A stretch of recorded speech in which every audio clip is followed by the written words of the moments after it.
Kirill Fedoseev from Gnosis chain. He's going to talk about, what are you going to talk about? Trustless breaches.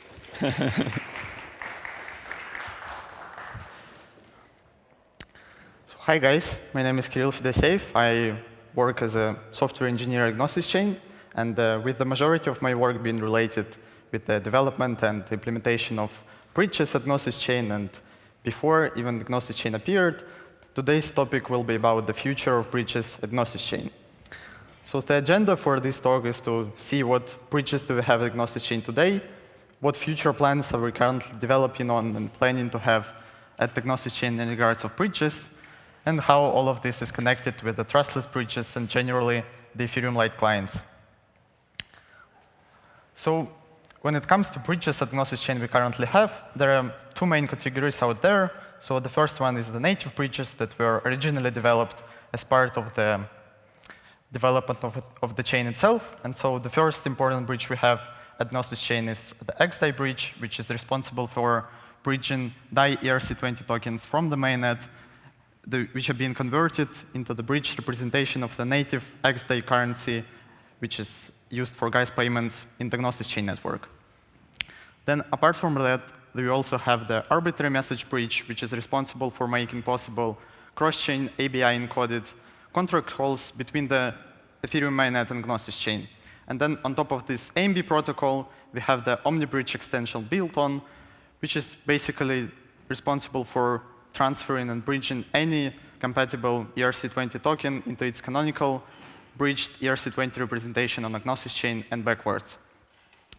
And the second category, apart from native breaches, we also have a couple of integrations with the different third-party bridging providers, with the major one being Hope Protocol, Connects Network, and some others.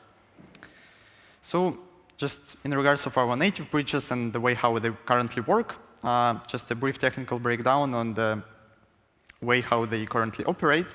So it all starts when some cross-chain message data that should be passed to a different site. It's basically logged into the transaction event on the source side in the transaction receipt. Then we wait until the independent breach oracles run by different third-party independently observe these transaction logs. They confirm the messages found in these logs, and finally collect the MFN digital signatures on the destination side, being that Gnosis chain or Ethereum mainnet, just on the opposite side of the source one. And then once the breach contract on the destination side collects enough signatures and verifies their correctness, finally the smart contract of the breach can execute the message. So this approach of building breaches is very typical for building bridges for other sidechains as well, and so we can generalize it and call it like multisig-like bridges. And typically these solutions are considered quite simple, suitable, and efficient enough for majority of the use cases. But the truth is that after some turning point, either it be in the amount of the liquidity the bridge is currently operating on, the amount of transactions the bridge is processing, the amount of counterparties it's interacting with, it's typically the case that the risks of having such breach start to gradually outweigh everything else that the breach can positively provide. And by talking about these risks, what I actually mean is that the most crucial risks here is that this type of breach hardly rely on this small and fixed set of some trusted entities. And this fact also opens up a huge space for different Web2 attack vectors, which can be a huge problem for these trusted entities. And even from the statistical perspective, we have also seen that most catastrophic hacks in the Web3 space we had for the past couple of years were all to some extent related to different cross-chain bridging protocols. So that's just the consideration of the security in bridges should be a top one priority for sure. Then, of course, when we're talking about Gnosis chain, it's also pretty obvious that Gnosis chain is an EVM sidechain. And when it comes to discussion around the security of the sidechain, it makes sense to consider a sidechain as a combination of two important pieces. Basically, the first piece being the chain consensus, and the second important piece being the native bridge, which we are using for parsing messages back and forth and passing value back and forth between the networks. And when we are discussing security or reliability properties of our entire sidechain, it's typically being limited by the security and reliability of its weakest point among both two. And while in practice we usually focus a lot about the security of the chain consensus, but we always forget about the security of the bridges, so that's lagging behind. And in practice, the weakest point in most of the sidechains typically becomes a bridge, so that's kind of a problem we are trying to solve. And even though the Gnosis chain has the longest production history probably among all of the bridges available out there, and for sure we are doing absolutely our best in enforcing all known and best security practices, both related to off-chain infrastructure and on-chain smart contracts. But at some point, we also start wondering in searching for some abstract and magical bridging technology that could potentially help us to avoid those risks completely and to migrate to some different solution. And after some initial thoughts and considerations, we start to believe that such magical bridge tech might be the Beaconverse Trustless bridge. So here it comes, the future of bridges at Gnosis chain. So in short and on a high level, it can be described by something like the following picture. So we have a couple of beacon chains and the trustless bridge established between them. Each of the beacon chains, either be the Ethereum beacon chain, Gnosis beacon chain, contains the corresponding execution layer, and inside of each execution layer, we also have the smart contract, which implements the light client syncing protocol and is capable of keep syncing the history of the blockchain located on the other side of the trustless bridge. And then we just use this data synced by the light client in order to prove the necessary events happened in either of both networks. So trustless bridges. When we think about what do we actually need to build one of those, so the first point and essential thing we should have here is we should start by having two proof-of-stake Ethereum chains. And as you all know, the Ethereum merge is just around the corner, basically in a few hours. And the Gnosis chain merge is coming probably in the next month. So that's just a small time constraint we have over here. Then the second important piece of tech we need for building trustless bridge is the Ethereum Light Client implementation made into the EVM bytecode.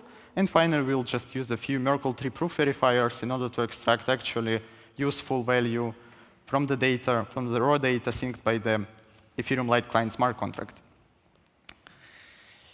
And when we're considering such abstract trustless bridge and start to think about how they are actually better than the bridges we currently have and which are based on the multisig, then the most crucial improvement here is related with the improved security, which is achieved by inheriting the security of the original proof-of-stake consensus. By inheriting the security of the consensus, we also eliminate this necessity and requirement of having some trust in some external third parties. And by eliminating those third parties, we also eliminate this huge space for direct Web2 attack vectors, which is just a huge improvement in the overall security of the bridging solution. And even on top of that, also, when we have some sort of on-chain light client, which is capable of syncing the blockchain history of the opposite of some other blockchain, it can be also very useful even without a bridge and direct bridge communications by other use cases, either that be some on-chain voting, snapshots, historic oracles, or something like that. So the main thing about trustless bridge is the implementation of the light client, of course. And just a small recap on how light clients in Ethereum after the merge will work. So the main concept to understand about light client is this notion of the Ethereum Sync Committee. So just a small recap on that. Ethereum Sync Committee is a subset of 512 randomly chosen validators, which have been regularly rotated and shuffled every 256 epochs in the Beacon chain. Then, after the Altair hard fork, when these sync committees were first enabled, each beacon block and its state now contains the information about the current and the next sync committee within the periods. And then each individual member of the sync committee is responsible for producing his individual BLS signature for in each valid block header it processes throughout his assigned period.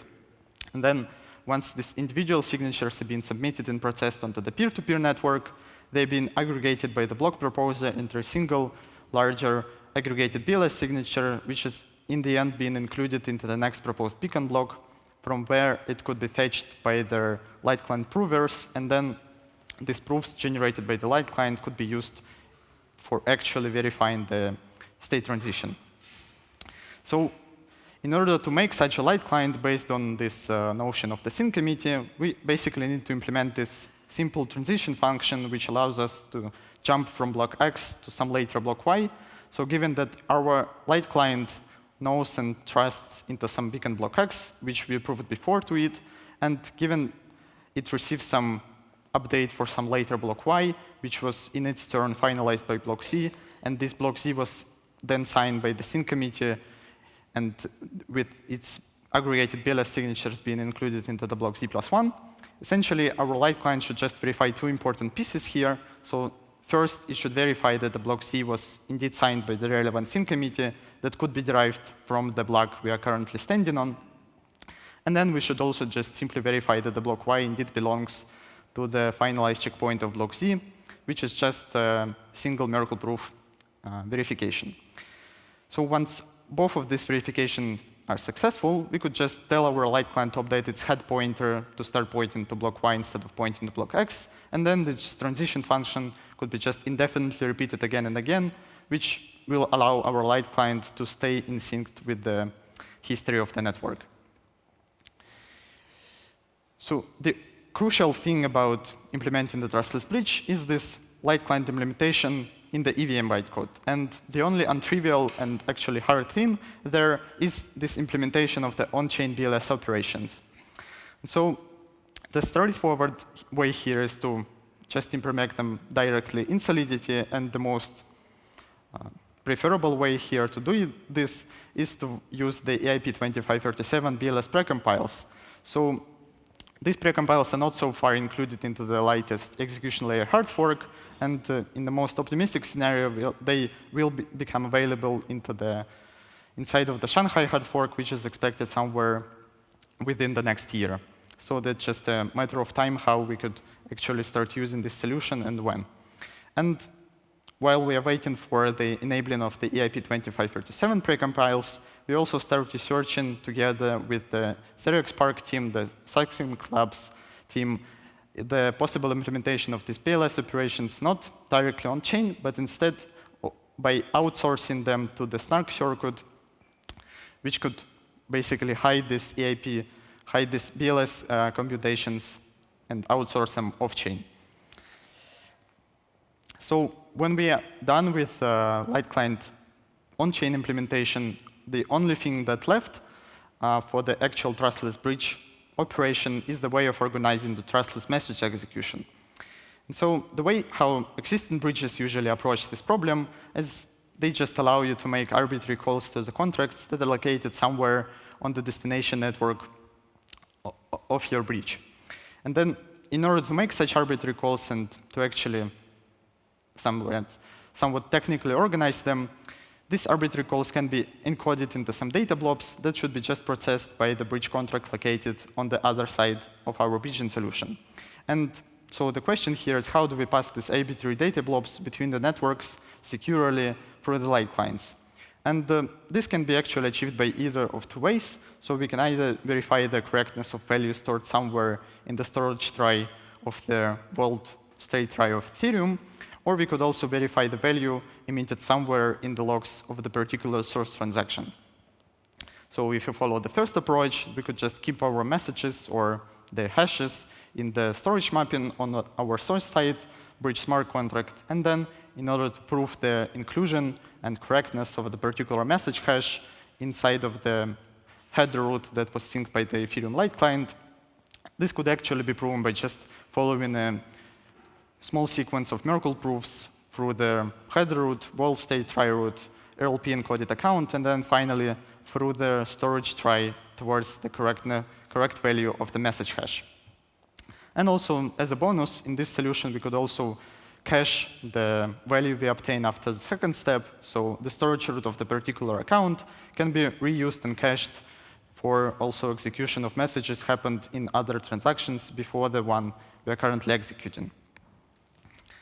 And in the second approach, it looks very simple. So we just send our messages by emitting events containing the message hash, the message itself, and then just prove the inclusion and correctness again of this message hash inside of the header root sync by the light client by proving slightly different sequence of Merkle proofs, and then finally just searching manually through all the events happened inside of the transaction and just look for the necessary topics to find the one we are actually interested for.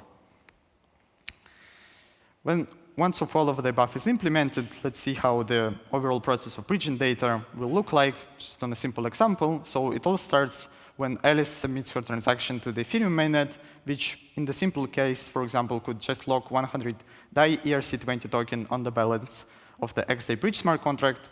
Then she patiently waits until the associated beacon block is being finalized. Then she waits until someone generates, signs, and submits the necessary light client update to the Gnosis chain in a permissionless way.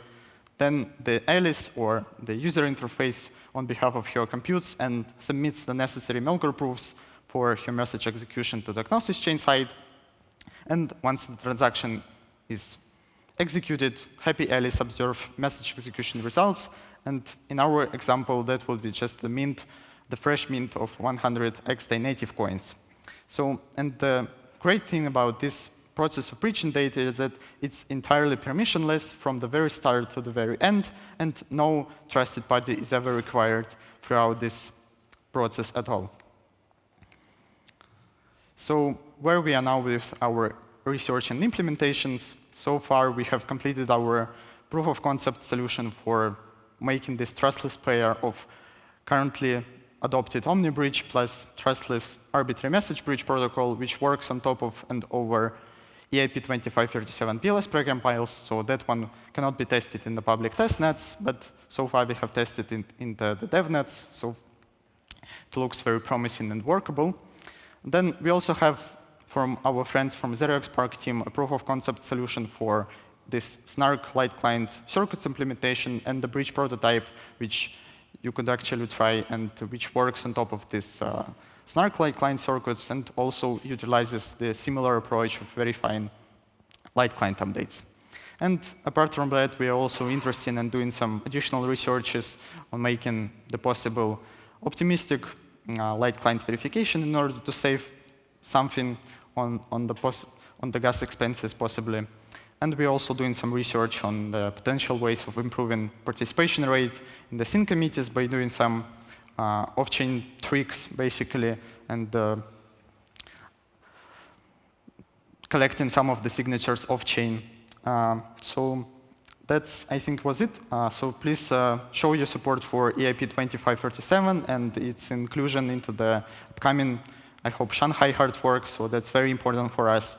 You're welcome to check out our demo, the demo of the ZeroXPark team. And as always, just stay excited about Ethereum merge, Ethereum Beaconverse, and the trustless bridges that could be built on top of that. So thank you.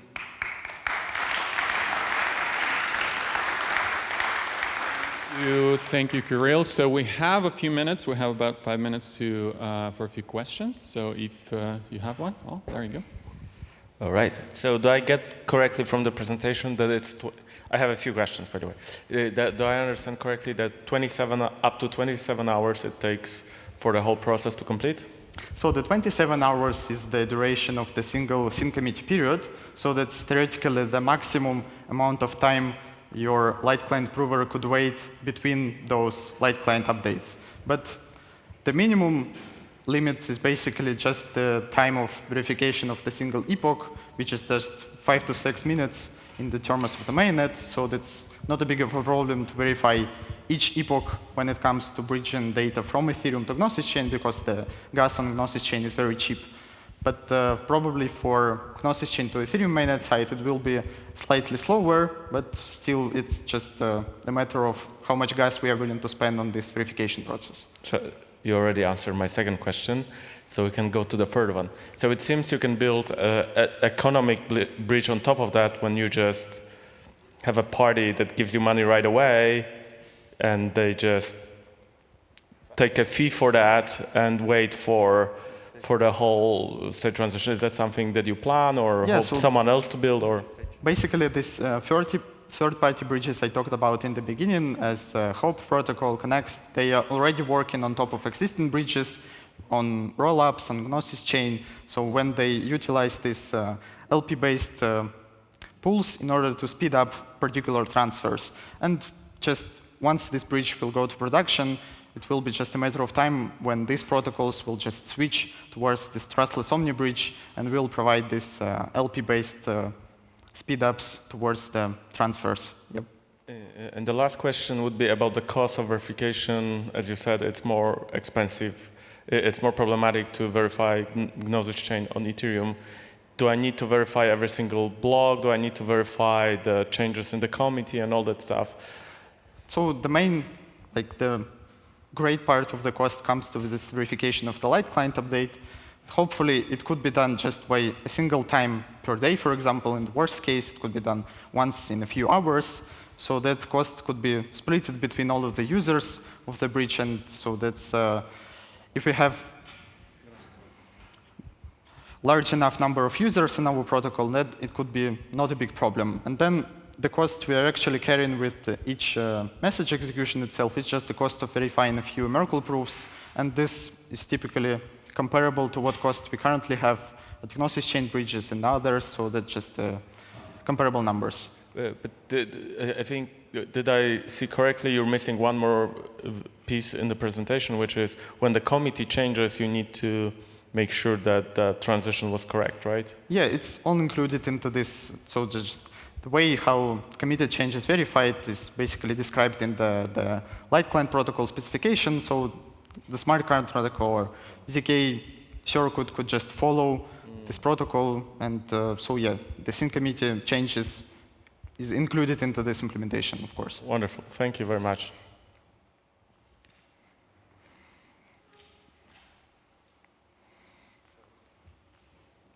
Seems like you did a great job. Round of applause. Kirill, thank you so much.